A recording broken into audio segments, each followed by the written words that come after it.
कि अगर आपको अंत से rth पद पूछ लिया जाए, अंत से rth पद पूछा जाए तो आप क्या करोगे?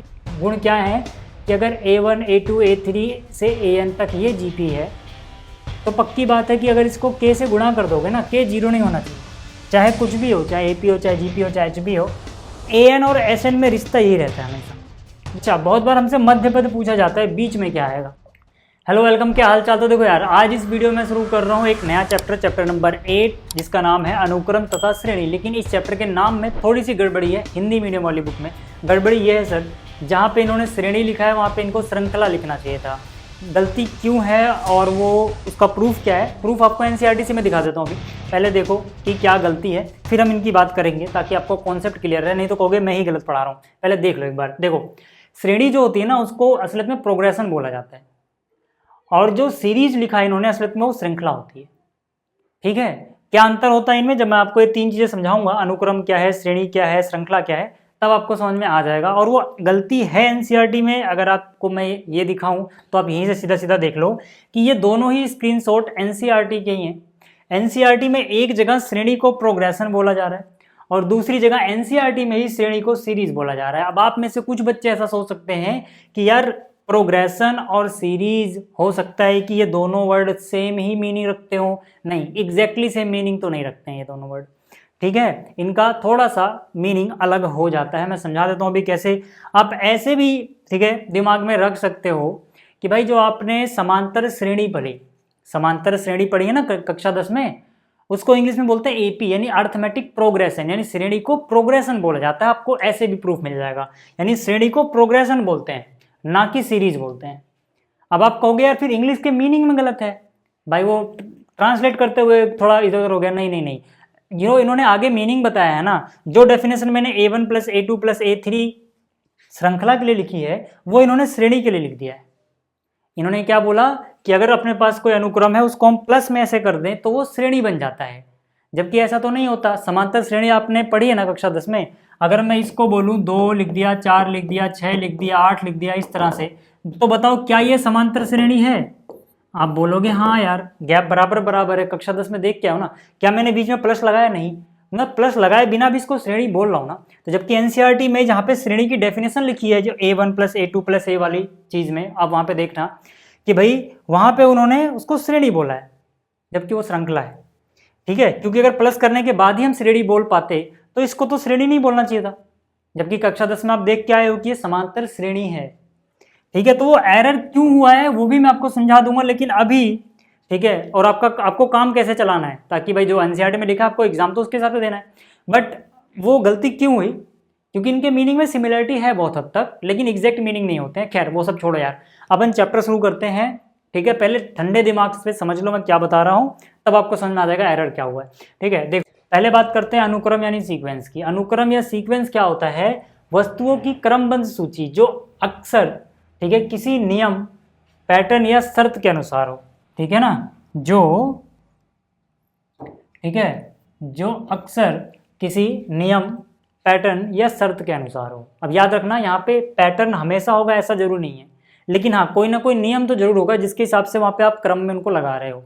पैटर्न हो भी सकता है, नहीं भी हो सकता है। जैसे मैं आपको दिखाऊं तो मान लो मैंने यहाँ पे लिखा, ठीक है, इसको अलग कलर से लिखता हूँ मैंने यहाँ पे लिखा 2 4 6 8 10, तो ये अनुक्रम है क्या? हाँ, ये भी अनुक्रम है, क्योंकि यहाँ पे आपको पैटर्न दिख गया।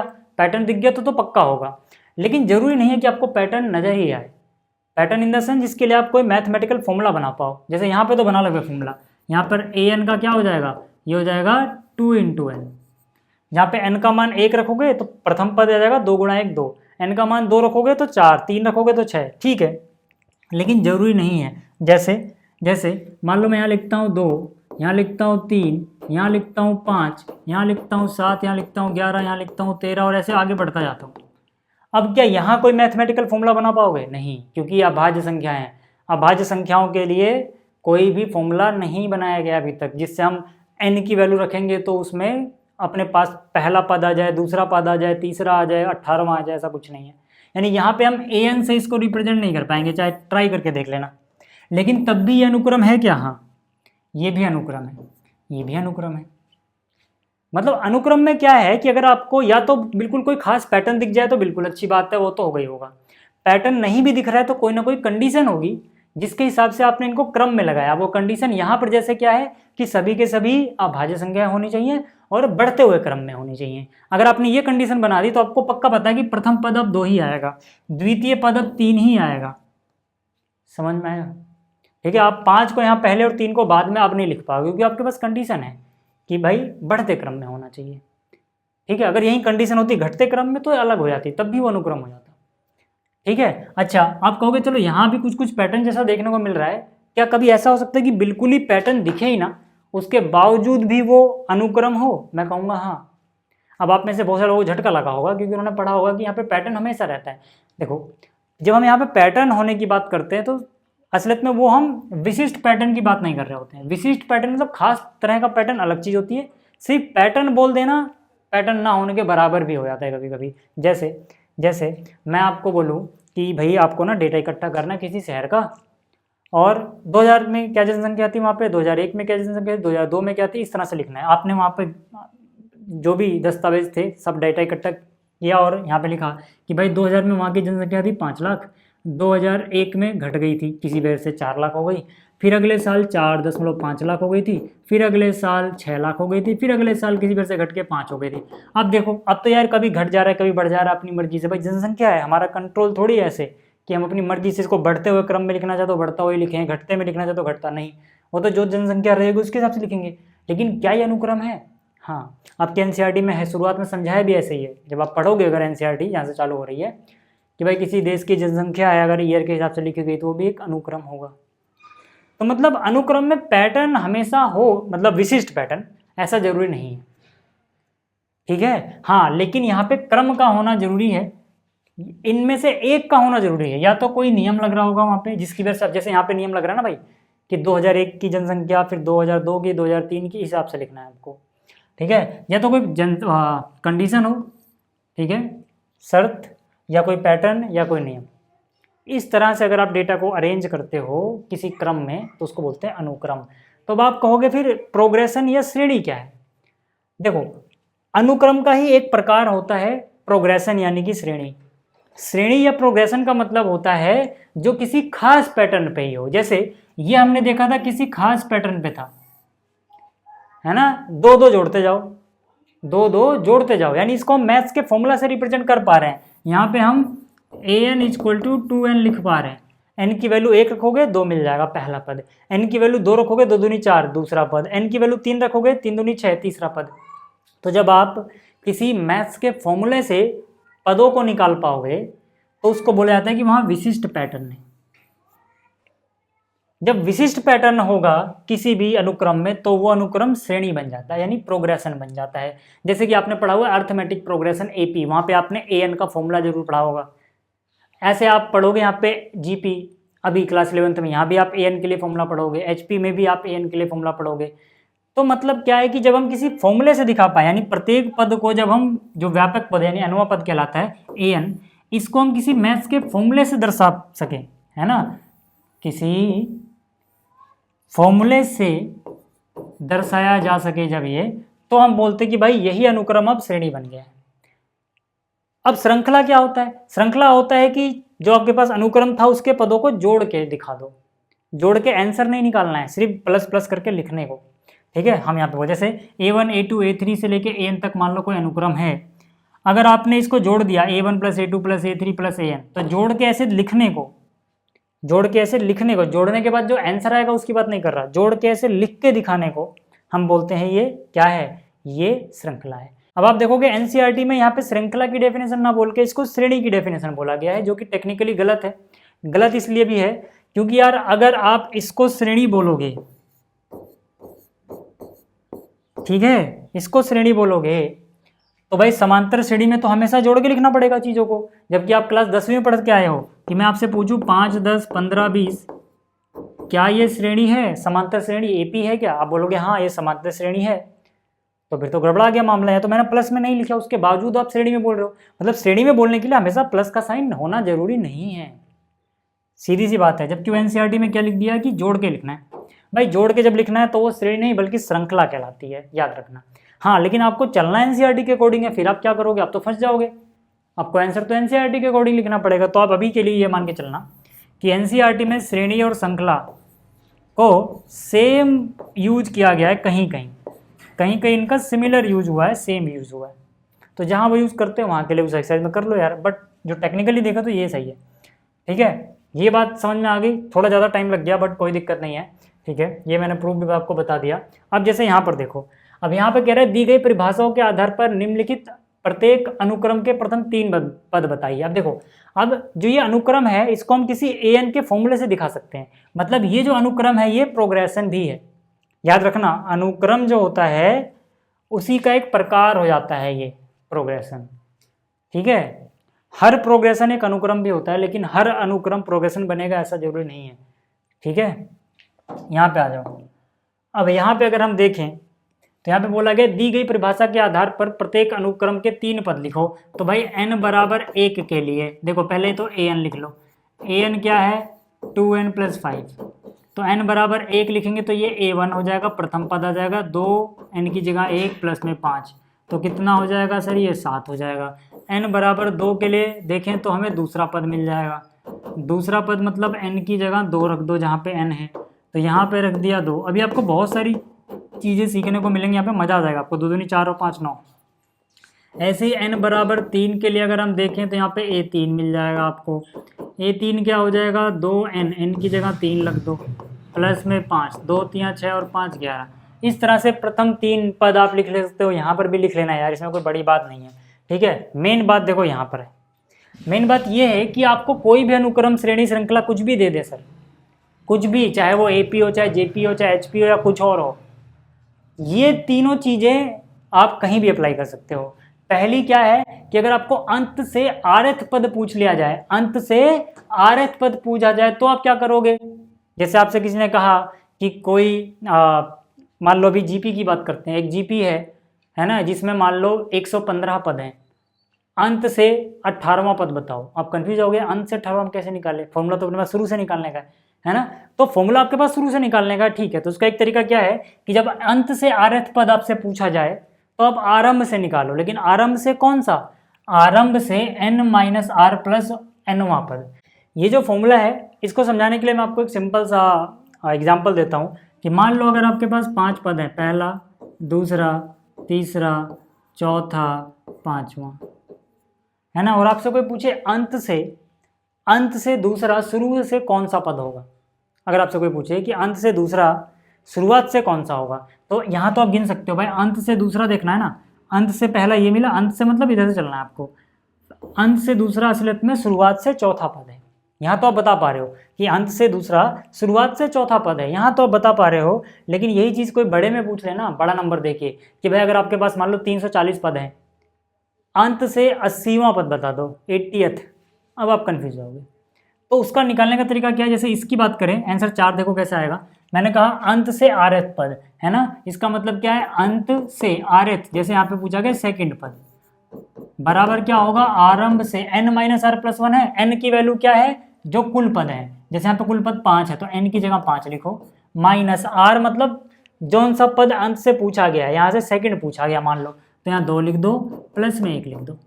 5 में से 2 गया 3 + 1 4, यानी कि ये कौन सा आ रहा है, चौथा। वहीं पे देखो चौथा आया। तो इस तरह से इसका इस्तेमाल करना है जब भी आपको क्वेश्चन में अंत से कोई पद निकालने को बोला जाएगा। समझ गए होगे अब आप लोग, ठीक है, क्लियर होगी बात। चलो अब देखो एक और चीज़, चाहे कुछ भी हो, चाहे AP हो, चाहे GP हो, चाहे HB हो, AN और SN में रिश्ता यही रहता है हमेशा।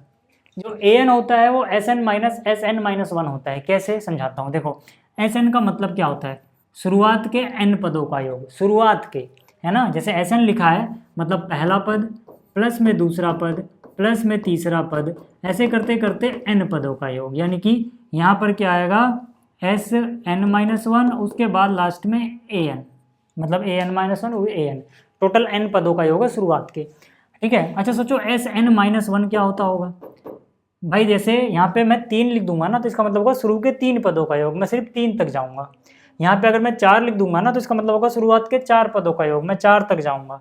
ऐसे ही अब n - 1 लिखा है ना अगर मैंने, तो इसका मतलब है कि शुरुआत के n - 1 पद तक ही जाना है, शुरुआत के n-1 पद तक ही जाना है। जरा इनको घटा के देखो क्या आता है।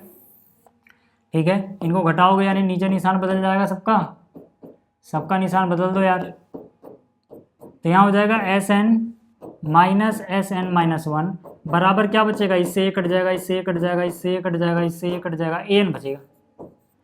क्या मैंने यहाँ पे ये बताया था कि ये AP में है, GP में है, HP में या किसी और चीज़ में है? नहीं, मैंने तो सिर्फ बोला यार कि इनका योग है, तो मतलब ये डिपेंड ही नहीं करता, ये रिश्ता हमेशा सही रहता है, यानी कि An बराबर Sn माइनस Sn-1 हमेशा ट्रू रहेगा किसी भी अनुक्रम श्रेणी श्रृंखला के लिए। क्लियर होगी बात। अच्छा, बहुत बार हमसे मध्य पद पूछा जाता है, बीच में क्या आएगा। तो मध्य पद अब तक आपने कैसे याद किया, पहले इस चीज को छोड़ दो। अब तक आपने देखो ऐसे याद किया मध्य पद निकालने का तरीका कि भाई जो n है वो सम है कि विषम, इस तरह से आपने याद कर रखा है कि जो n है अगर वो विषम है ना, तो जो मध्य पद है इसको मैं mt से डिनोट कर रहा हूँ, मिडिल टर्म। जो मध्य पद है वो कौन सा टर्म होगा, अगर n विषम है तो n में 1 जोड़ो, डिवाइड बाय 2 कर दो, ये वाला पद। यही आपने निकाल रखा है ना अब तक, मतलब कर रखा है। लेकिन अगर n सम है ना, लेकिन इससे आसान तरीका है ये वाला तरीका इससे आसान पड़ता है। पहले ये देख लो आपने अब तक क्या पढ़ा हुआ है।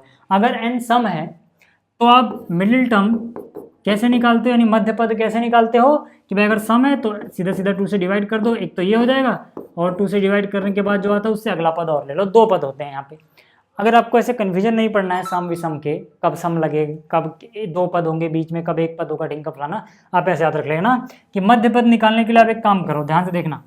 आप एक काम करो, आप देखो ब्रैकेट बनाओ, आप लिखो n/2 एक एक बढ़ाते रहो, n+1 डिवाइड बाई 2, एक और बढ़ा दो n+2 डिवाइड बाई 2। इसको याद करने में तो कोई दिक्कत नहीं हुई, इसको तो याद करने में कोई दिक्कत नहीं हुई भाई, n था, n+1 था, n+2 था। आपको करना क्या है, जो भी आपको n दिया गया है, n मतलब कुल पद, जैसे आपको कुल 11 पद दे दिए गए और पूछा गया कि भाई बीच में कौन सा पद आएगा, तो अब यहाँ पे n की जगह 11 रख के देख लो, जहाँ जहाँ पे पूर्णांक बने सिर्फ वही वही वैल्यू लेना। भाई 11/2 पूरा पूरा कटेगा नहीं, तो पूर्णांक नहीं बन रहा, ये वाला नहीं लेना है। 11 रखो n की जगह, 11 + 1 12 हुआ, 12 डिवाइड बाई 2 पूरा पूरा कट जा रहा है, छठा पद आ रहा है, हाँ 6th टर्म ये हो जाएगा। और 11 और 2 13, फिर से 2 से नहीं कटेगा, यानी ये भी नहीं आएगा। यानी कि अगर टोटल 11 पद है तो छठा पद जो होगा वो मध्य पद होगा। अगर मान लो आपको 11 पद ना दे के कुछ और दे दिया, मान लो आपको 12 पद दे दिए गए, कितने पद दे दिए गए 12, तो n की वैल्यू हो गई मान लो 12, बीच में कौन सा आएगा देखते हैं। 12/2 पूरा पूरा कट जाएगा, हाँ 12/2 6 होता है ना, तो यानी छठा पद। 12 + 1 13/2 पूरा पूरा नहीं कटेगा, 12 + 2 14 डिवाइड बाई 7वां, यानी कि यहाँ पे अब 2 चीज़ें बीच में आएंगी, छठा पद और 7वां पद। आप ऐसे याद रख सकते हो यार, ठीक है। अब दोबारा समझ देता हूँ इस चीज़ को, ठीक है। आपको n/2 n+1/2 n+2/2 लिखना है, केवल पूर्णांक लेना है, n की वैल्यू रखने के बाद जो जो पूर्णांक आता है सिर्फ वही वही मिडिल टर्म हो जाएंगे। n अगर जाहिर सी बात है सम संख्या होगी तो 2 बीच वाले पद आएंगे, विषम होगी तो 1 ही आएगा, ठीक है। इतनी बात क्लियर हो गई। तो अब बात कर लेते हैं गुणोत्तर श्रेणी, जिसे हम बोल रहे हैं जीपी, यानी कि ज्योमेट्रिक प्रोग्रेशन की डिटेल में। यही आपके सिलेबस में है अब एनसीईआरटी में, ठीक है। तो यहाँ पर जीपी क्या होता है, जैसे मैं यहाँ पे लिखा है 2 6 18 54 ढिंका फलाना, ठीक है। तो यहाँ पे ये क्या है, ये एक तरह का अनुक्रम है जो कि विशिष्ट पैटर्न अपने अंदर रखता है। अब जो विशिष्ट पैटर्न वाले अनुक्रम होते हैं उसी को तो हम प्रोग्रेशन बोलते हैं, उसी को तो हम श्रेणी बोलते हैं, इसलिए इसको श्रेणी बोला जा रहा है। अब इसको समांतर श्रेणी नहीं बोला जा रहा बल्कि गुणोत्तर श्रेणी बोला जा रहा है। क्यों?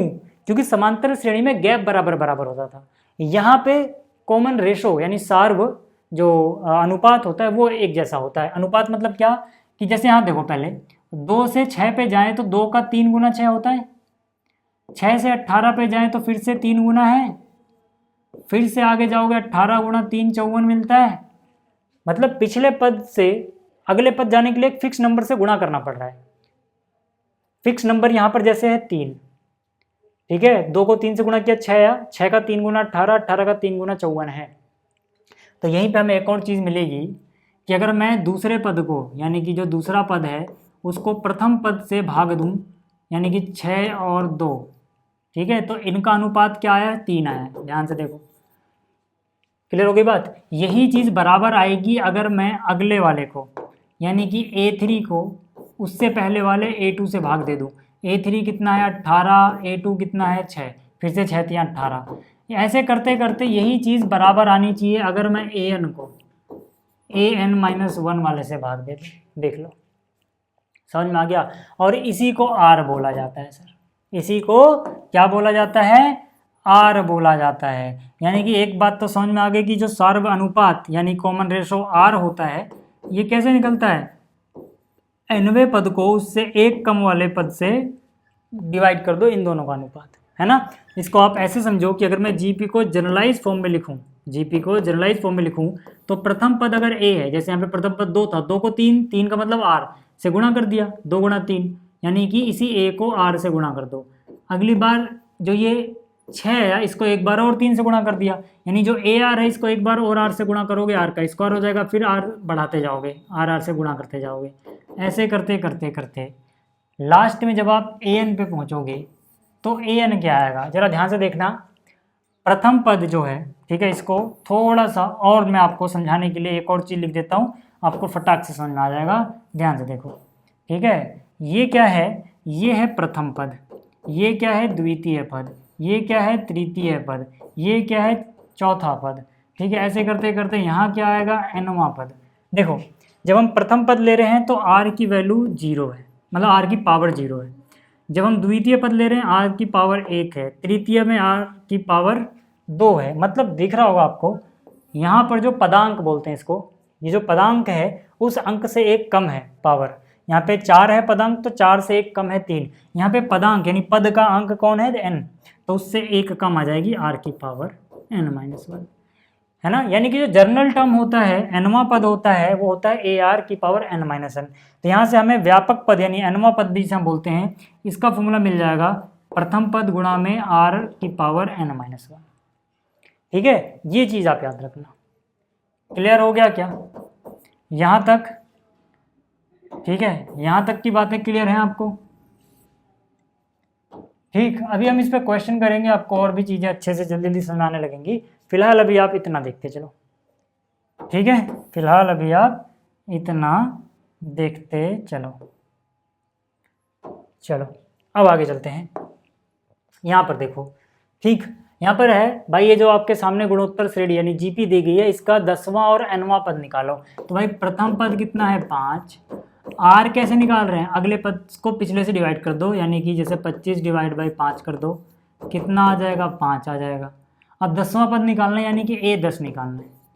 अब अपने पास फॉर्मूला क्या है, फॉर्मूला है कि भाई ए आर की पावर, जो भी यहाँ पे पदांक है उससे कम आएगी आर की पावर, 10 है तो 9 आएगी। देखो ना यहाँ पे अगर n है तो n से एक कम n-1 आएगा, ठीक है। आप ऐसे भी कह सकते हो कि भाई फॉर्मूला लिख के दिखा देता हूँ आपको कि अगर an होगा तो ए आर की पावर n-1 आएगा, है ना। इस केस में n बराबर कितना रख दिया मैंने, 10 रख दिया है, तो n की जगह 10 रखोगे, n की जगह 10, 10 - 1 9 बचा, ठीक है। अब देखो a का मान रखो, a का मान कितना है 5, r का मान रखो, r का मान भी कितना है 5, तो यहाँ पे कितना हो जाएगा 5 की पावर 10। कैसे भाई, यहाँ पे पावर 1 है, तो जब गुणा हो रहा हो आधार एक जैसे तो घातांक जुड़ जाते हैं, 9 और 1 10। ऐसे हमें nवां पद भी पूछा है, तो भाई an निकालो, तो an तो सीधा सीधा यही हो जाएगा, a का मान 5 है, r का मान भी 5 है, और उसकी पावर n-1, यहाँ पे 1 है, इनको जोड़ोगे तो 5 की पावर 1 प्लस n-1 हो जाएगी ना, क्योंकि घातांक तो जुड़ेंगे जब आधार एक जैसा गुणा हो रहा हो तो यानी कि 1 - 1 गया, 5 की पावर n बची है, ठीक है। ये आ गया nवां पद।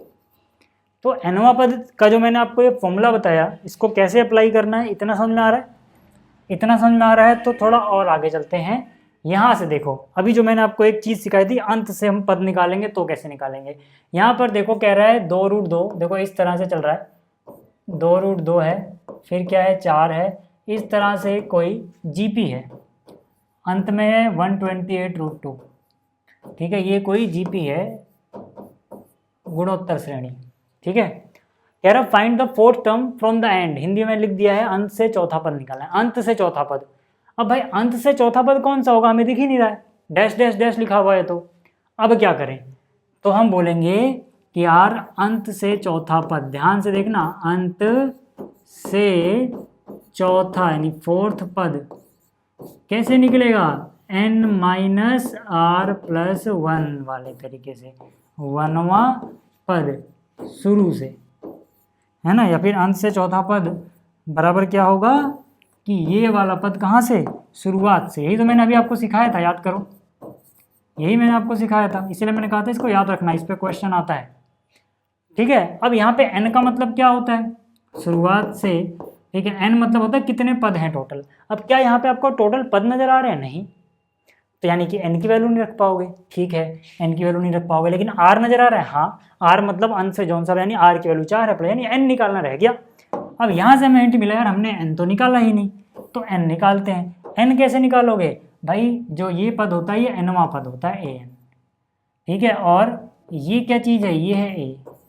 और r कैसे निकालोगे, r हो जाएगा a2/a1, यानी कि 4 डिवाइड बाई द्वितीय पद डिवाइड बाई पहला पद, ऐसे कर सकते हो। तो ये कितना हो जाएगा, 2 एकम 2, 2 दूनी 4, 2/√2 मतलब √2 आ जाएगा, r√2 आ गया। कैसे भाई, देखो ना ये बचा है ना 2/√2। अब जो 2 है इसको आप लिख सकते हो √2 गुणा √2, क्योंकि √2 गुणा 2 2 ही होता है, ये कट जाएगा, √2 बच जाएगा। समझ आ गया कैसे आया। अब देखो r अपने को पता लग गया, अब r पता लगा है तो an वाला फॉर्मूला लगा दो। an कितना दिया गया पहले वो देखो, an दिया गया है 128√2, an कितना दिया गया है 128√2, है ना। an का फॉर्मूला क्या होता है, a r की पावर n-1 बराबर कितना है 128√2। अच्छा a कितना है सर, a है 2√2, यहाँ पर a आ गया 2√2। ठीक है, और r देखो ये तो a की जगह है, r की पावर n-1, r कितना है √2, यानी कि यहाँ हो जाएगा √2 की पावर n-1 बराबर कितना है 128√2। ठीक है, तो देखो यार 1√2 से तो ये √2 काट दो, पहली बात 2 से काटोगे 128 को कितना बचेगा, 64 बचेगा। तो देखो कितना बचा, एक बार जरा ध्यान से देखना। ठीक है, कितना बचा इसको जरा ध्यान से देखो, पहले इसको मैं नीचे कर देता हूँ, ध्यान से देखना। यहाँ पे हो गया √2 की पावर n-1 इक्वल टू 64। 64 मतलब 2 की पावर कितना होता है, 6 होता है ना, 2 दूनी 4, दूनी 8, दूनी 16, दूनी 32, दूनी 64। ठीक है, तो यहाँ से देखो ये 2 की पावर आया ना, ये 2 की पावर आया, तो यहाँ से √2 की पावर n-1 बराबर √2 की पावर 12, 2 की पावर 6 मतलब √2 करोगे तो पावर डबल हो जाएगी। ठीक है ना, तो यहाँ से n-1 बराबर 12 आ गया। अब इसका मतलब n बराबर 13 हो जाएगा। जगह नीचे मैंने ऐसे लिख दिया, आप नीचे लिखना अच्छे से। ठीक है भाई, देखो n- देखो ना √2 बेस सेम है, तो n-1 बराबर 12 होना चाहिए, तो n बराबर +1 हो जाएगा, 13 हो जाएगा। तो यानी कि टोटल पद 13 है, तो 13 में से, ठीक है देखो हमें अंत से चौथा पद निकालना है। अंत से चौथा निकालोगे तो अब तो ऐसे गिन लो, पहला अंत से पहला 13वां होगा, फिर 12वां होगा, फिर 11वां होगा, फिर 10वां, अंत से चौथा 10वां पद होगा शुरुआत से। या तो आप ऐसे कर लो यार, है ना, बाकी आप ऐसे कर लो यार, अंत से चौथा पद मतलब शुरुआत से 13 - 4 + 1। क्लियर है, इतना वाला टर्म। अब 13 में से 4 गया 9, 9 में 1 जोड़ोगे 10वां पद, है ना, 10वां पद, यानी शुरुआत से 10वां पद निकालना है भाई। 10वां पद निकाल दो, 10वां निकाल लोगे ना शुरुआत से, 10वां निकाल लोगे ना शुरुआत से। 10वां पद मतलब कितना, ar की पावर 9, a का वैल्यू कितना है 2√2, r कितना है √2, उसकी पावर कितनी है 9 है। ठीक है ना भाई, देखो ना a कितना है, a है 2√2। ठीक है, और बाकी सब तो आपको दिख ही रहा है क्वेश्चन में। तो यहाँ पे आ जाओ यार, देखो ये √2 की पावर 1 है, यानी कि 2 गुणा में √2 की पावर कितनी आ गई, 10 आ गई, क्योंकि ये भी √2 ये भी √2, तो 9 और 1 जोड़ के 10 हो गया। अब √2 की पावर 10, मैंने रूट वाली गुणा मतलब पावर सॉल्व करने के लिए क्या बता रखा है आपको, अगर आपने पिछला चैप्टर अच्छे से देखा है तो, ठीक है ना, बाइनोमियल थ्योरम वाला, कि यार अगर यहाँ पे रूट में कोई चीज़ हो ना तो पावर आधी कर दो और रूट हटा दो, सीधी सी बात है ना। यानी कि √2 की पावर 10 का मतलब है 2 की पावर 5, और 2 की पावर 5 होता है 32। ठीक है, और 32 गुणा 2 करोगे आएगा 64। क्लियर हो गई चीज़ें। ठीक है, तो ये था भैया क्वेश्चन आपका। ठीक है, चलिए अब आगे बात कर लेते हैं। अगला देखो, कह रहा है गुणोत्तर श्रेणी इसका कौन सा पद इतना होगा। तो हमें क्या पता यार, हम मान लेते हैं माना nवां पद इतना होगा। ठीक है, हम क्या बोलेंगे, माना nवां पद। देखो अभी बहुत कुछ है जो यहाँ पे आपको सीखने को मिलेगा, बराबर होगा इतना। ठीक है। nवां पद मतलब क्या, an बराबर है इतना। अब मुझे एक बात बताओ, है ना, अभी बहुत सारी प्रॉपर्टी हमने पढ़ी नहीं है, ये मैं सोचा ना बेसिक खत्म हो गया, क्वेश्चन ही कर रहे हैं अभी हम। अभी बहुत सारी चीज़ें आएंगी, ठीक है ना, आपको बहुत मजा आने वाला है, ठीक है, अगर आप सीखने आए हो तो। ठीक है, an देखो, an क्या होता है, AR⁻n-1 बराबर इतना आ गया। अब मुझे बताओ यहाँ पे a का मान क्या है, a का मान है 2, r का मान दिख रहा होगा ना, 8/2 कर दो, अगले पद को पिछले से डिवाइड कर दो, 8/2 यानी 4 बराबर कितना आया, 1 3 1 0 7 2। अगले स्टेप में 2 डिवाइड में जाएगा, मैं यहीं से काट देता हूँ, 2 एकम 2, 2 से काटोगे 2 6 12, फिर 1 और 1 2 पंजे 10, फिर 1 बच जाएगा, 2 पंजे 10, 2 3 6, 2 6 12, इतना आ गया। अब देखो ये 4 की पावर में चल रहा है, यहाँ पे अगर आप निकालोगे ना इसको तो ये 4 की पावर 8 होता है, ये 4 की पावर 8 होता है। इसको निकालना नहीं आता वो क्या करेगा भाई, 6 5 5, मतलब जिसको डायरेक्ट नहीं पता वैसे डिवाइड कर लेगा यार, 4 से डिवाइड कर लो या 2 से डिवाइड कर लो, 2 से डिवाइड करोगे तो 4 में कन्वर्ट हो जाएगा, कन्वर्ट करना आता होगा आपको। वैसे हमें अंदाज़ा लग जाता है बेस 4 है तो वहाँ भी 4 बन ही जाएगा कहीं ना कहीं से। ठीक है, तो यहाँ की यानी क्या, देखो बेस एक जैसा बन गया ना, तो n-1 बराबर कितना आया 8, तो n बराबर कितना आएगा 9, ये हो गया। ठीक है, ऐसे ही देखो अगला सवाल, अगले सवाल में है, देखो ये आपका होमवर्क रहेगा, अगर आपको मध्य वाला समझ में आया तो। कह रहा है एक जीपी है और कुल 9 ही पद हैं इसमें, तो मध्य पद ज्ञात करो। ठीक है, मध्य पद निकाल लोगे ना, मैंने क्या कहा कि जब आप कन्फ्यूज हो जाओ तो n/2, फिर एक को जोड़ दो n+1 डिवाइड बाई 2, फिर एक और जोड़ दो n+2 डिवाइड बाई 2। यहाँ पे n का मान रख के देख लो, जहाँ पे पूर्णांक बनता है पूरा पूरा नंबर, भाई 9 रखोगे 9/2 पूरा पूरा नहीं कटेगा, 9 और 1 10/2 5 हो जाएगा, 9 और 1 10/2 यानी 5वां पद है आंसर अपना यार। यहाँ पर भी 9 रखोगे तो 9 2 11 पूरा पूरा नहीं कटेगा, 5वां पद इसका निकाल लेना यार, 5वां पद निकाल लोगे ना, पहला दूसरा तीसरा चौथा, 5वां क्या हो जाएगा, 2 3 6, 6 3 18, 18 3 54, 3 3 का हो रहा है 54 गुणे 3 कर दो, 50 3 150, 4 3 12, 150 12 162। ठीक है, समझ में आ गया, वो कर लेना यार, इसके आगे आप कर लेना, हिंट मैंने आपको दे दिया है। ठीक है, ऐसे ही देखो ये वाला भी आपको करना है, कुल 12 पद है तो मध्य पद कौन सा होगा भाई, 12 पद है तो मध्य पद कौन सा होगा, 12/2 छठा पद और उससे अगला 7वां पद, छठा और 7वां निकालना पड़ेगा। यहाँ पर क्या रहा है, एक गुणोत्तर श्रेणी में तीसरा पद 24 है, छठा पद 192 है। ठीक है, तो यार तीसरा पद यानी कि A3 कितना है 24, और छठा पद यानी कि A6 192 है, तो 10वां पद याद करो, है ना, लिख लेना, माना प्रथम पद A है और कॉमन रेशियो R है। ठीक है, तो ये सब मान लेना आप, तो यहाँ से क्या हो जाएगा AR² बराबर 24, है ना, क्योंकि जो यहाँ पे होता है उससे 1 कम पावर आती है, ऐसे यहाँ पे 6 है तो AR की पावर 6 से 1 कम यानी 5 आएगा। दूसरी को डिवाइड कर दो पहली से,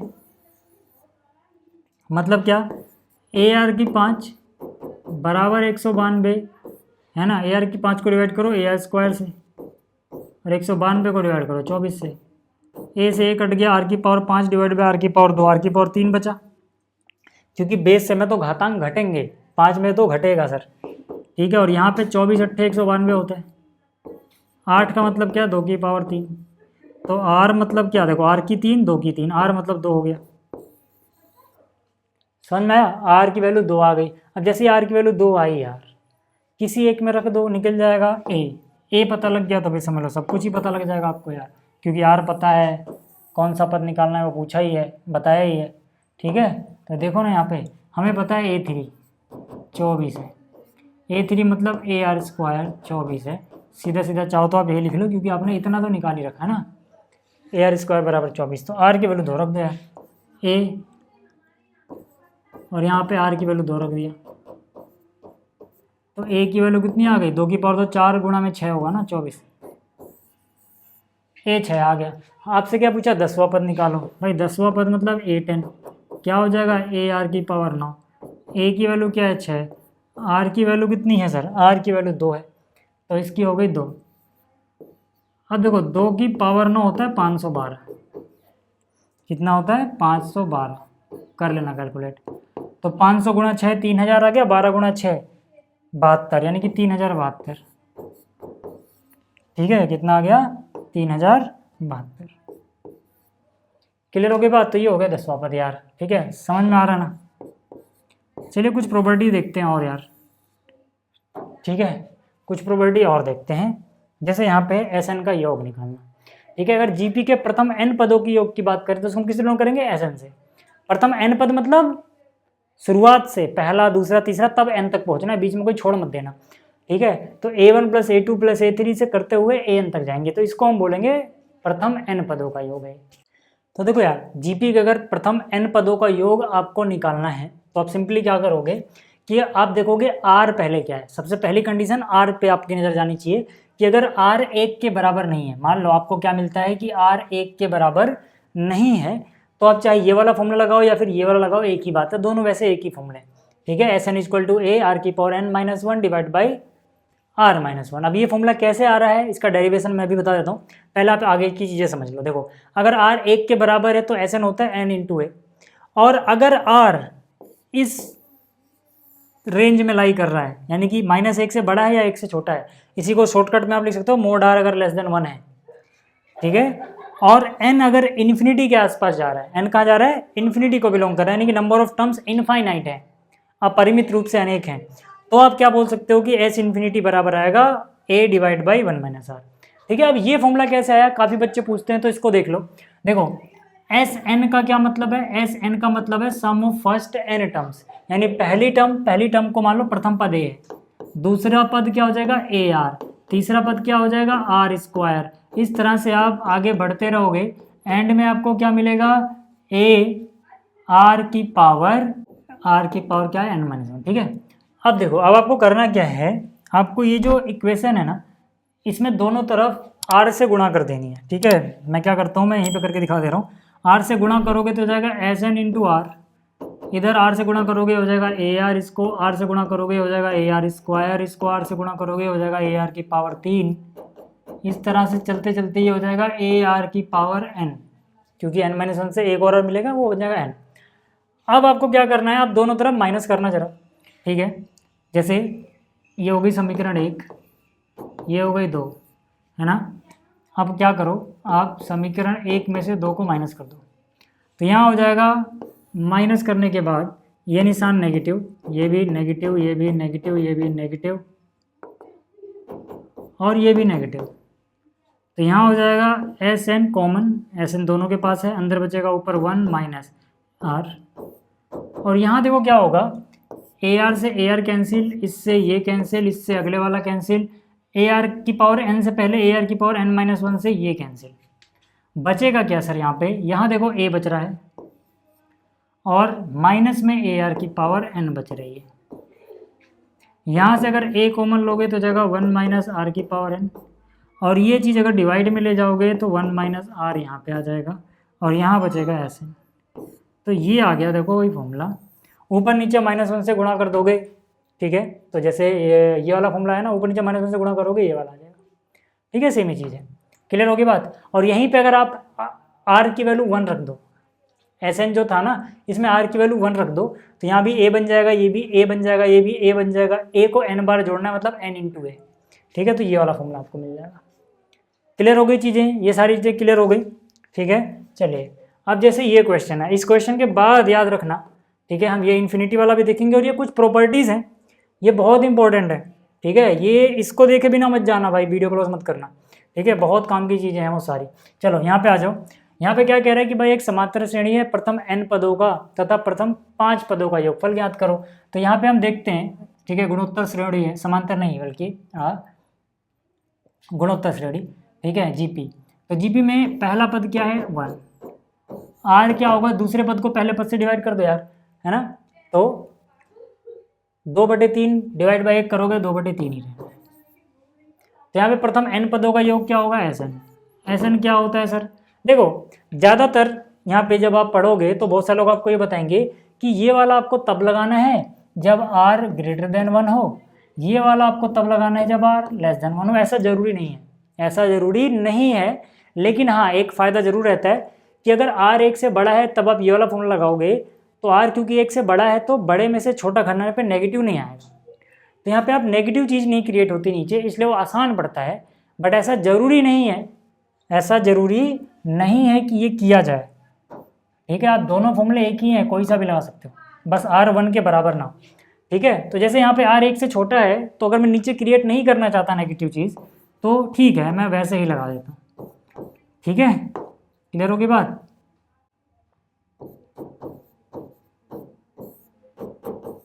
तो यहाँ पे आ जाओ, A की वैल्यू कितनी है 1, 1 माइनस R की वैल्यू कितनी है 2/3, इसकी power n divide by 1 minus r, 1 minus r, r की वैल्यू कितनी है 2/3। ठीक है, तो ये कितना हो जाएगा सर, देखो यहाँ तो आ गया 1 माइनस 2/3 की पावर n, नीचे क्या बच रहा है, नीचे बच रहा है 3 एकम 3 में से 2 गया 1/3, 1/3 को उल्टोगे तो ऊपर 3 हो जाएगा। भाई देखो ना, ये वाली चीज़ जो है इसको सोल्व करो, इसको सोल्व करके क्या आ रहा है, 3 एकम 3 में से 2 गया 1/3, नीचे 1/3 को उल्टोगे तो 3/1 यानी कि 3/1 यानी 3 ही हो जाना है, ये आ गया SN। ठीक है, ये आपके पास क्या आ गया, SN आ गया सर।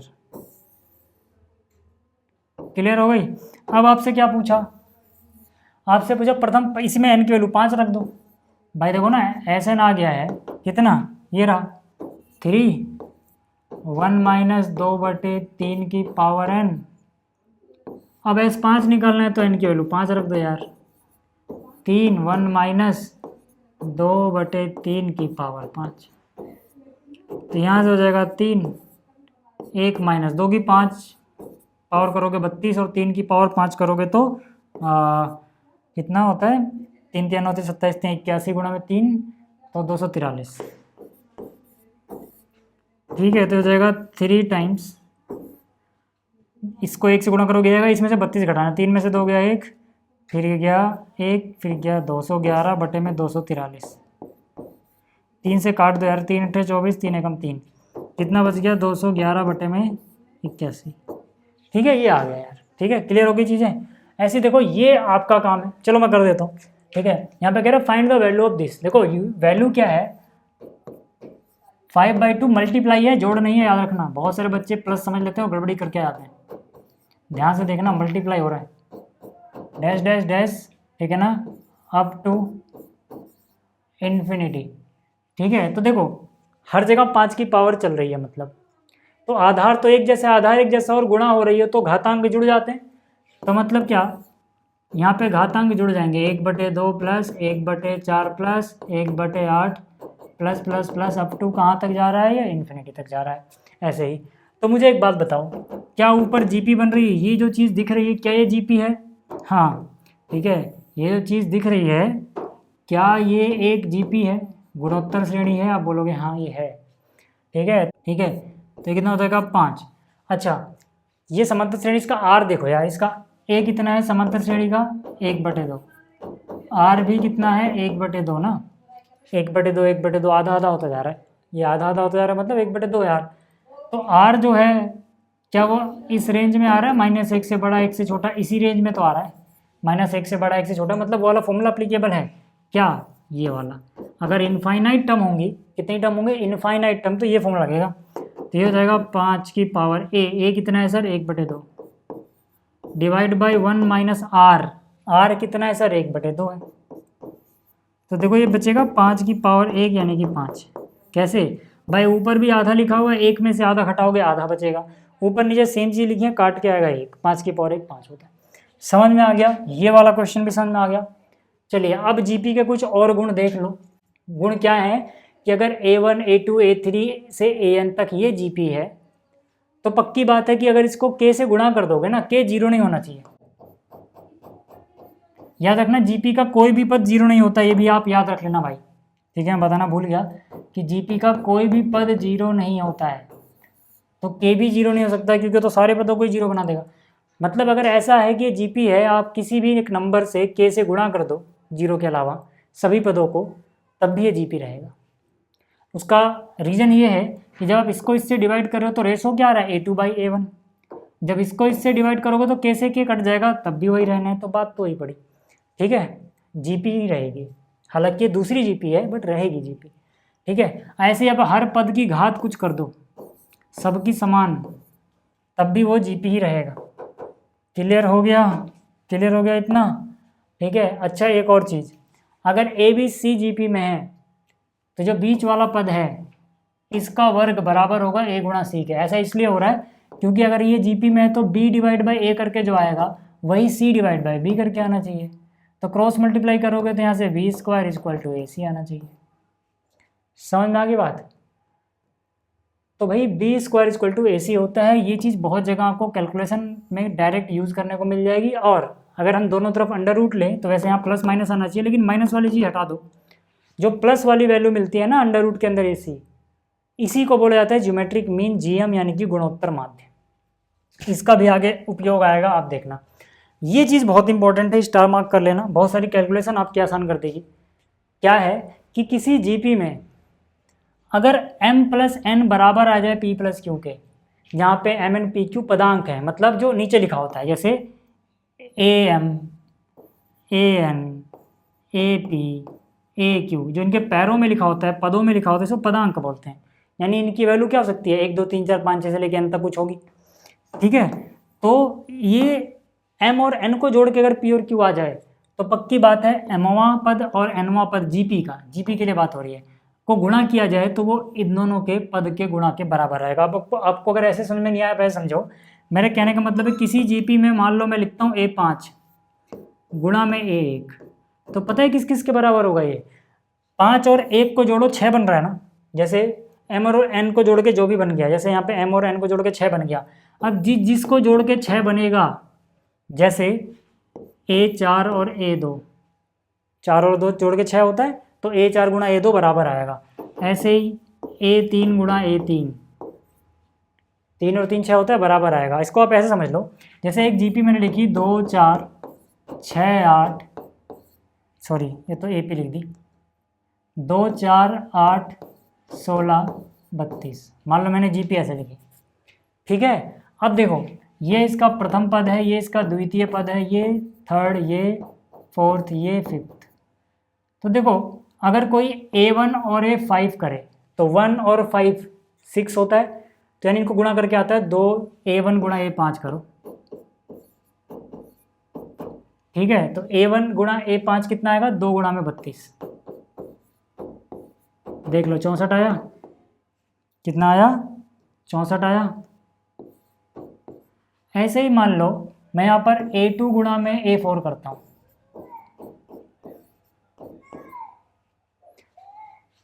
ठीक है, तो यहाँ से a2 कितना है, a2 है 4, a4 है 16, तो 4 गुणा में 16 भी देखो 64 आया। अच्छा मैं a3 गुणा a3 करता हूँ, तो 3 और 3 फिर से 6 हो रहा है, a3 8 है, तो 8 गुणा 8 फिर से 64 आया। ठीक है, इतनी बात समझ में आ गई ना? ठीक है, तो उम्मीद कर रहा हूँ आपको ये चीज़ें समझ आ रही होंगी। अब देखो जो ये वाला उदाहरण है ना, ये काफ़ी इंपॉर्टेंट है, याद रखना। ठीक है, ये उदाहरण जो है ये काफ़ी इंपॉर्टेंट है। चलो यहाँ पे इन सभी पदों का योग निकालना है। देखोगे तो ये जीपी नहीं है। ठीक है, हमें एसएन तो निकालना है। ठीक है, 7 प्लस 7 7 प्लस 7 7 7 प्लस कहाँ तक जाना है, टोटल n पदों तक जाना है आपको। ठीक है, अब आप देखोगे तो जीपी नहीं है सर, ये अभी जीपी नहीं है। क्यों? इसको इससे डिवाइड करो 11 आएगा, इसको इससे डिवाइड करो 11 नहीं आएगा। ठीक है, तो जीपी तो नहीं है। तो ऐसे क्वेश्चन को हम जीपी में कन्वर्ट करते हैं। कैसे करोगे ध्यान से देखना। एस एन बराबर जो भी है रिपीट हो रहा है बार बार, उसी को कॉमन ले लो। जैसे 7 को कॉमन लोगे, 7 गुणा में 1, 7 एकम 7 होता है। 7 को यहाँ से कॉमन लोगे 1 1 बच जाएगा। 7 को यहाँ से कॉमन लोगे 3 बार 1 1 यानी 111 बच जाएगा। ऐसे करते करते करते कहाँ तक जा रहे हो आप, n पदों तक आप जा रहे हो। ठीक है, कहाँ तक जा रहे हो, n पदों तक आप जा रहे हो। ठीक है, अच्छा अब इसके बाद आप क्या करते हो, इसके बाद आप इसको 9 से भाग, हर बार 9 से ही करना है आपको, और 9 से गुणा कर देते हो। ऐसे करने से क्या फ़ायदा होगा देखते हैं। 7/9 ये तो ऐसे रहने दो, ये जो ऊपर वाला 9 है इसको अंदर गुणा कर दो। 9 गुणा 1 9 हो जाएगा, 9 गुणा में 11 99 हो जाएगा, 9 गुणा में 111 999 हो जाएगा। ऐसे करते करते करते कहाँ तक चले गए आप, n पदों तक। यहाँ तक क्लियर है सब कुछ? यहाँ तक ठीक है? अच्छा, अब आप जरा एक खास बात देखोगे यहाँ पे कि जो 9 है इसको मैं लिख सकता हूँ 10 - 1। 9 को मैं क्या लिख सकता हूँ? 10 - 1। जो 99 इसको मैं लिख सकता हूँ 100 में से 1 घटा के, यानी 100 - 1। 100 का मतलब हो गया 10 की पावर 2। जो 999 इसको मैं 1000 - 1 लिख सकता हूँ। 1000 का मतलब हो गया 10 की पावर 3। और ऐसे ऐसे करते करते करते कहाँ तक लिखना है मुझे? n पदों तक। यहाँ तक ठीक है क्या? यहाँ तक चीज़ें ठीक है? अब आगे देखो, यहाँ से 7/9 जो 10 या 10 की पावर है उनको एक साथ लिखो। जैसे यहाँ पे 10 की पावर 1 प्लस 10 की पावर 2 प्लस 10 की पावर 3 प्लस प्लस कहाँ जाएगा भाई? n पद है तो मतलब लास्ट में 10 की पावर n आया होगा, यहाँ तक जाएगा। माइनस देखो, -1 -1 -2 -1 -3 -1 -4, मतलब -1 को जितनी बार जोड़ोगे उतना माइनस। -1 को 5 बार जोड़ोगे -5, तो -1 कितनी बार जुड़ा है? n पदों तक n बार जुड़ा है, तो -n हो जाएगा। ये बात तो क्लियर हो रही होगी ना? ठीक है, अगर नहीं हो रही तो मैं लिख के दिखा देता हूँ भाई। माइनस कॉमन लियो तो 1 + 1 + 1, ठीक है, और ये +1 n टाइम तक है, n पदों तक है। ऐसे समझो यार भाई, -1 का माइनस कॉमन ले लिया तो +1 + 1 बचेगा।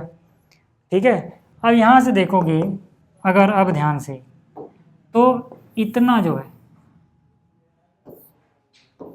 इतना जीपी है जिसमें प्रथम पद जो है वो है 10, आर भी है 10। ठीक है, 100 / 10 10 बचेगा, 1000 / 100 10 बचेगा।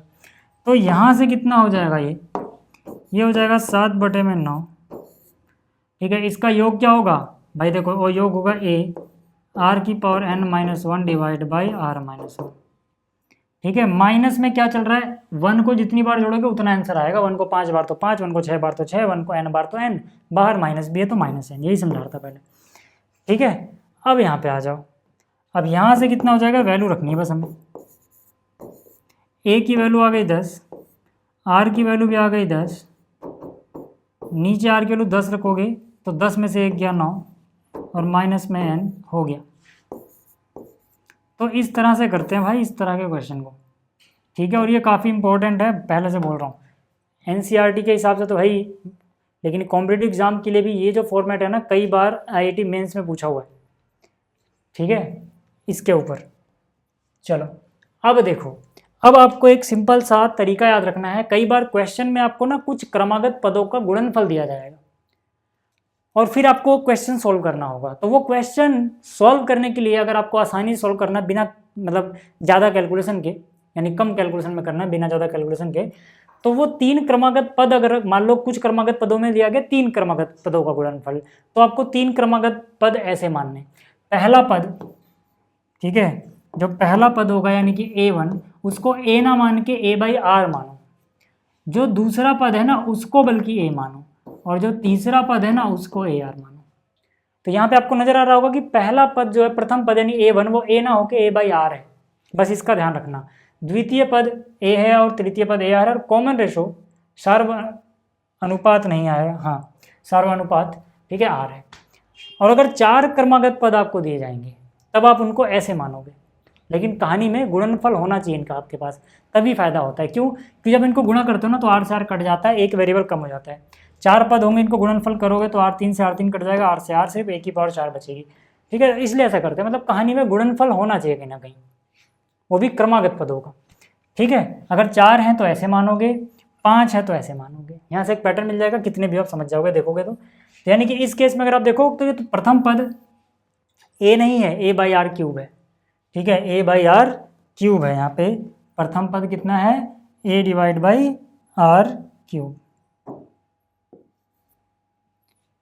क्लियर हो गई बात? और सार्व अंतर यहाँ पे r नहीं है, बल्कि देखो r से r² बढ़ गया, तो यानी सार्व अनुपात, सार्व अंतर नहीं, सार्व अनुपात r² है। ठीक है, और अगर 5 पद होंगे तो प्रथम पद ये रहेगा, अनुपात वही रहेगा r। ठीक है, क्लियर हो गई बात? इस तरह से मानोगे। चलो अब इस पे क्वेश्चन करें क्या? जरा क्वेश्चन देखो। ठीक है, चलो ये तो मिडिल टर्म है। यहाँ पे बोल रहा है कि भाई प्रोडक्ट ऑफ 3 कॉन्जिक्यूटिव टर्म्स। अब मैंने हिंदी में नहीं लिखा, अब मैं हिंदी में ट्रांसलेट कर देता हूँ क्योंकि हिंदी में मिला नहीं मेरे को एक क्वेश्चन, ठीक है भाई, टाइप करना पड़ता, बहुत टाइम लगता। कह रहे 3 लगातार क्रमागत, है ना, 3 क्रमागत, ठीक है, ये बोला गया है 3 क्रमागत पदों का गुणनफल, ये बोला गया यहाँ पे कितना है, 27 है, और हमसे बीच वाला पूछा गया है, तो हम क्या मान लेंगे, हम मान लेंगे माना पहला पद, दूसरा पद, तीसरा पद। मैंने कहा जब आपको 3 क्रमागत पद दिए जाएं सर, तो पहले पद को a बाई आर मानो, दूसरे पद को a मानो, तीसरे पद को a आर मानो, जल्दी होता है सवाल। यानी इस बार पहला पद हो जाएगा a नहीं बल्कि a आर, दूसरा a होगा, तीसरा a आर होगा, a by r a r. अब क्या बोल रहा है, तीनों पद का, यानी कि पहला पद, दूसरा पद और तीसरा पद, तीनों पद का गुणनफल 27 है। तो पहला पद हमने a बाई आर मान लिया, अगला a माना, अगला a आर माना, ये आ गया 27।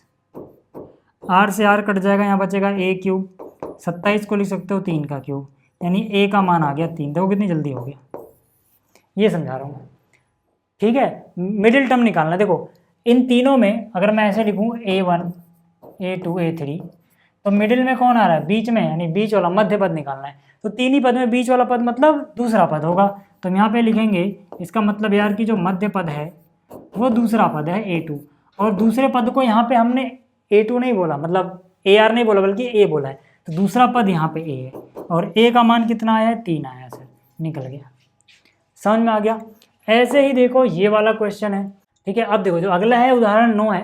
अब देखो सारे उदाहरण तो मैं अलग से कराऊंगा ही कराऊंगा, ठीक है, तो मैं यहाँ पे नहीं करा रहा, ये आपका होमवर्क है। बाकी एक वीडियो आएगी जिसमें एनसीईआरटी के सभी उदाहरण होंगे, उसमें आपको इसका सॉल्यूशन मिल जाएगा, बट इसको आप खुद ट्राई करना, है ना। 3 क्रमागत पद है यहाँ पर, ठीक है, 3 क्रमागत पद हैं और उनका गुणनफल भी 1 दिया गया है, ठीक है, आपको करना है। अब अगला देखो, अगला है समांतर माध्य तथा गुणोत्तर माध्य के बीच में संबंध। समांतर माध्य का मतलब क्या होता है कि मान लो कि आपके पास 3 चीज़ें हैं, एक है a, ये दिख नहीं रहा होगा ज़्यादा कलर वाइट पे, इस कलर से, चलो इस कलर से लिखता हूँ, ठीक है, एक है a, एक है कैपिटल A और एक है B। अगर ये तीनों AP में होते हैं ना, यानी समांतर श्रेणी जो आपने कक्षा 10 में पढ़ी थी, तो इसमें बीच वाला जो होता है इसको बोलते हैं हम अर्थमेटिक मीन AM, हिंदी में बोला जाता है इसको समांतर माध्य। तो जो A आता है वो कैसे आता है, A आता है भाई A प्लस B को जोड़ो, आधा कर दो, माध्य निकाल दो A और B का, समझ में आया। और ज्योमेट्रिक मीन तो अभी हमने देखा था कि अगर 2 संख्याएं हैं A और B, इनके बीच का ज्योमेट्रिक मीन निकालना है गुणोत्तर माध्य, तो जो बीच वाला होता है वो क्या होता है, AB को गुणा करो, अंडर रूट ले लो। ये सब मैं अभी पढ़ा चुका हूँ, ठीक है, बस आप फॉर्मूले की तरह भी याद रख सकते हो इनको, ठीक है, कि AM बराबर होता है दिस, GM बराबर होता है दिस, ठीक है। तो हमसे क्या बोल रहा है कि भाई इनके बीच में रिश्ता क्या होता है। रिश्ता देखो ये होता है सर कि अगर मैं A में से G माइनस करूँ, अगर मैं A में से G माइनस करूँ तो A की वैल्यू क्या है, A plus b divide by 2 है, और G की वैल्यू क्या है, अंडर रूट AB है। यहाँ तक ठीक है, 2 को इधर गुणा कर दो तो A plus b minus 2 under root AB आ जाएगा, डिवाइड बाई 2 आ जाएगा। अब देखो इस वाली इक्वेशन को आप ऐसे समझो, जो ये A है क्या मैं इसको वर्गमूल A का स्क्वायर लिख सकता हूँ, हाँ। जो ये B है क्या मैं वर्गमूल B का स्क्वायर लिख सकता हूँ, हाँ। तो मतलब B को मैं वर्गमूल B का स्क्वायर लिख देता हूँ थोड़ी देर के लिए। माइनस में 2 अंडर रूट AB को मैं अलग से under root A under root B लिख सकता हूँ, धनात्मक हैं दोनों, ठीक है ना, A और B यहाँ पे, ठीक है, A और B क्या है, वास्तविक संख्या है, धनात्मक वास्तविक संख्या, तो ऐसे लिख सकता हूँ। डिवाइड बाई कितना है, 2 है। तो देखो ये under root A square under root B square minus 2AB, तो अंडर रूट A को अगर x मानूँ मैं तो x square plus y square minus 2xy क्या बनता है, ये बनता है x माइनस वाई का होल स्क्वायर, x यानी कि अंडर रूट A, y यानी कि अंडर रूट B और इसका होल स्क्वायर, और डिवाइड बाई कितना चल रहा है, 2 चल रहा है। अब आपको पता है स्क्वायर कर रहे हो तो नेगेटिव तो नहीं आएगा, मिनिमम वैल्यू 0 आ सकती है, 0 डिवाइड बाई 2 0, यानी कि एक वैल्यू तो 0 हो सकती है या फिर 0 से बड़ा ही रहना है ये, ठीक है। तो यहाँ से ये जो चीज़ आ रही है ये क्या, A माइनस जी की वैल्यू आ रही है, तो A माइनस जी की वैल्यू ये किसकी वैल्यू आई है, A माइनस जी की वैल्यू आई है। A माइनस जी, भाई A माइनस जी से तो शुरू किया था, A माइनस जी अगर बड़ा या बराबर है 0 के, ठीक है, G को उधर ले जाएं तो ये हो जाएगा A is greater than equal to G, ये रिश्ता होता है इनके बीच में। यानी ए हमेशा जी से बड़ा या बराबर हो सकता है। क्लियर हो गई बात? ये था आपके पास क्वेश्चन। ठीक है, तो ये सारी बेसिक चीज़ें थी जो हम क्वेश्चन करेंगे। जो उदाहरण बच गए वो मैं करवा दूंगा, टेंशन मत लेना। तो इस वीडियो में इतना ही, जल्दी मिलेंगे अगली वीडियो में। उम्मीद कर रहा हूँ आपको ये वीडियो पसंद आई होगी। इस वीडियो को देखने के लिए धन्यवाद, थैंक यू।